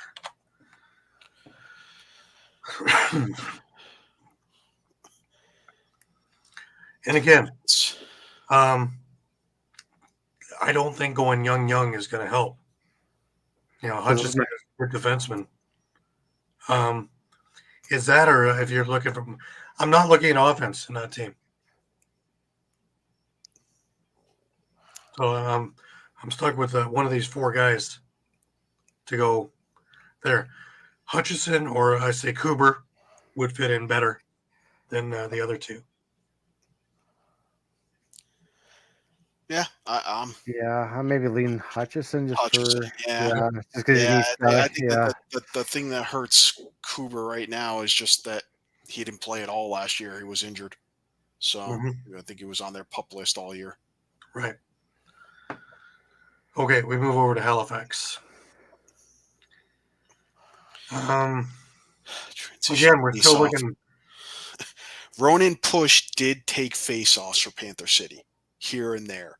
Not a lot, but that might be all we need for the decider. Yeah. You're getting to move. Okay. Because we're down to the final few now, right? Yeah. Yeah. Okay. Into Georgia. Do you take out a flyer on Gash? Or do you use I'm Jackson? also at this point. I'm surprised 40? Digby's fallen this low. Yeah. Do you take him just because he's the best available right now? And you don't want Buffalo to get him. Yeah.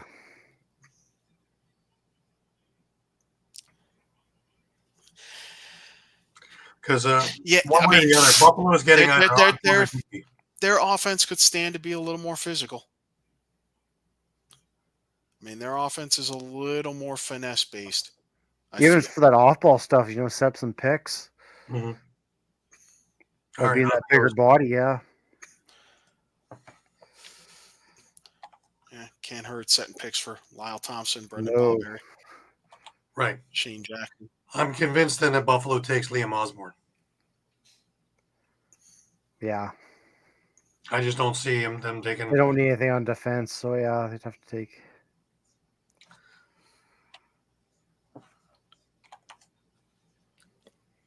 Albany, on the other hand, needs defense.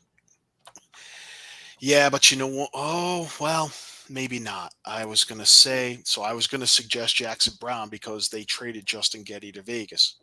But they do have Andrew Kidd waiting in the wings. But Jackson Brown did play with Albany previously. Right. So you bring him in for competition in camp. And I mean, I think at worst he's your third guy. Yeah. Okay.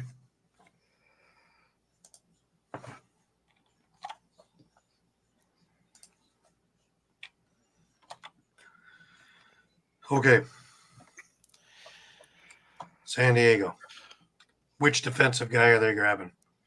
Are they going with the injured Kuber, who's now healthy? Or are they going with Elijah Gash?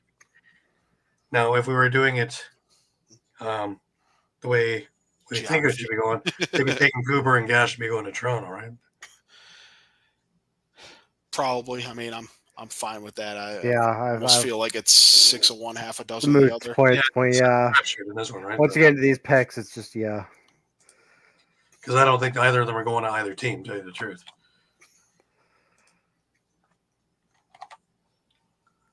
All right, and there we have our dispersal draft.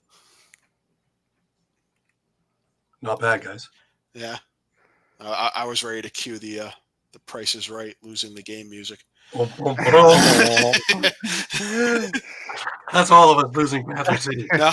Let's hope that they stay together in this squad You have to get to this, yeah. as it was as Yeah, it's the new Tampa team. So that's it. Yeah. no, that's great. But I think if you ask me, boy, Calgary won that draft. So they got their goalie and they got a good young righty in Ryan Sheridan. Right. Which, in my opinion, with the Del Bianco situation, they pretty much needed to win that draft. Yeah. Sure. And it'd be interesting if they take the mood, because then what happens with Del Bianco? Does he sit? Does they find a way to trade him? And now they don't need Aiden Walsh or anything like that from Vancouver. It makes it very interesting, right? It makes it a very interesting free agency and other tidbits over the next couple of months before training camp, through training camp, and then even what do you sign from other teams' leftovers. So it's going to be a little interesting couple of months, more so than the last few years have been, even though we've been inundated because of drafts. But I think this time around, it's going to be more chess moves than checkers. Here's going to be cerebral movements and who's going to be picking what for obvious reasons. Before we wrap up, just a reminder, this part of the show is brought to you by Cherry Injury Law. If you get hurt at work, in a motor vehicle accident, personal injury, or affected by criminal law, you call David R. Cherry of the Cherry Firm. Cherry Law Firm is here to fight for you and get what you deserve. Cherry Injury Law is a dedicated, well-established personal injury law firm built on the promise of aiding the seriously injured throughout the state of Pennsylvania. If you have been seriously injured in the state of PA by the negligence of another, and if you have questions for a Westchester or media personal injury attorney, please don't hesitate to call. Call 610-565-0300 or go to cherryinjurylaw.com. Let David R. Cherry fight for your right. And again, that number is 610-565-0300 or go to cherryinjurylaw.com. Absolutely. They're not the same without the Sumi dog, you know. So I just want to add one more thing kind of on that. The one big player that I noticed on the draft list that, you know, if he's considered eligible for a dispersal draft that some teams might be interested in, Mike Sisselberger, the face-off guy for Archers. We were talking about how many times has that come up in our conversation of do they need a face-off guy? Should they be grabbing a face-off guy? Who do they have for a face-off guy? It's come up at least half a dozen times. So yeah, that would be in the A column. Yeah. Yeah, for probably 5 or 6 different teams. So yeah. Oh yeah. So he's not going to last more than six rounds 7 there. picks. Yeah. All right. Just a reminder, everybody, we are on Facebook, we are on Twitter, we are on Instagram, we are on Thread, we are on YouTube, as well as we're on www.eopsports.com/lacrosse. We are there for everything. Absolutely everything. Doesn't matter if it's NCAA, doesn't matter if it's NLL, MSL, WLA, Man Cup, Founders Cup. Doesn't matter if it's Minto Cup. Doesn't matter if it's any of the others, President's Cup. We are there, cutting edge, on the verge, as it happens, with you. Please come back, check with us 3, 4, 5 times a day. The news is always changing, and we have our thumbs always on the pulse of the situation. We are your Costco, as I like to say, of lacrosse. We are your one-stop shop. Also with YouTube, check us out this week because there will be more retro games coming up. If I remember correctly, we have the New York Saints against Rochester. We have a mill game of Buffalo and Detroit. That should be a huge one. And there is a Rock game, I believe, against Washington. So some old retro games. Interesting to see a number of the coaches that we're talking about as star players during this era.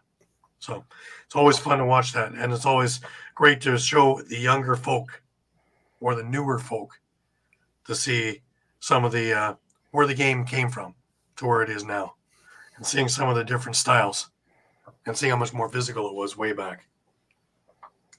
Anyways, that brings us to last words. Shawn, I'm going to start with you this week. Yeah, with everything kind of wrapping up, looking forward to seeing what happens with the Man Cup. And as we just discussed, it's going to be a very, very interesting week with the NLL and the Panther City situation. Absolutely. Mike, last words to you. Yeah, just congratulations again to Allura on the Founders Cup. Congratulations to Coquitlam on the Minto Cup. Congratulations to WLA champs Victoria, and looking forward to the game 6 and possibly game 7 MSL. So we might get the matchup that we expected, then we're feared that we wouldn't get at all. Might end up happening Came anyway. close. Be interesting though, when you get the two take it with the playoffs and have the two undefeated regular season teams against each other. Yeah, that's going to be hell of a Man Cup, man. Yeah. I'm hoping that Austin Stotts is able to find up from all of this and doesn't spiral out of control. I am, really hoping hard that he can get up because it's such a great talent and such a good person when his head is right. So really hoping for that. As for all this other stuff, the President's Cup, I'm looking forward to a great day. One's looking fantastic. So I think this whole week is going to be a great lacrosse. Remember to go onto the President's Cup 2024 site, and you can stream all of these games live, free. So check them out. You're going to see some awesome lacrosse. As well, of course, game 6 in Peterborough on Tuesday is going to be just an absolute lights out event. So if you can get there, get there. If you can't, it will be on YouTube on the Major Series Lacrosse YouTube page, free. 8 o'clock. Daryl Smart will be there with the call. So you can check it out. Doesn't matter if you're in Timbuktu. You can go check that game out. So by all means, you're in for some great lacrosse this week. It's really going to be interesting to see what happens tomorrow or Tuesday with the NLL. This is going to be nitty-gritty time. And then, of course, later in the week, free agency opens up, and we have another kettle of fish that's going to be just absolutely insane because everything has been sitting there. And we talked about pressure cooker. Well, you just see the lid go by the time we're on the air next week. And remember, we're here next Sunday at 9 o'clock, like always, and we're going to go and make sense of all this stuff for you. But please come back to our pages because as it happens, we will have the stuff up and ready for you. Free agency, we'll have it. Whether it's dispersal or whether it's movement, we'll have it for you. So come back to All Across all the time, any point of your day, and we will be there for you. It is our pleasure, and more so, it's our privilege to be able to give you all the information that we can as quickly as we can, as correctly as we can. And we take great pride in being able to do it in good timing and being accurate. So with that, for Shawn Slaght over in Moose Jaw, for Muffler Mike over in Connecticut, I'm Gary Groob in Toronto saying keep your stick in your hands. Have a great week. It's going to be a busy week, folks. So please stick with us, and we will see you again next Sunday night, 9 p.m. Eastern.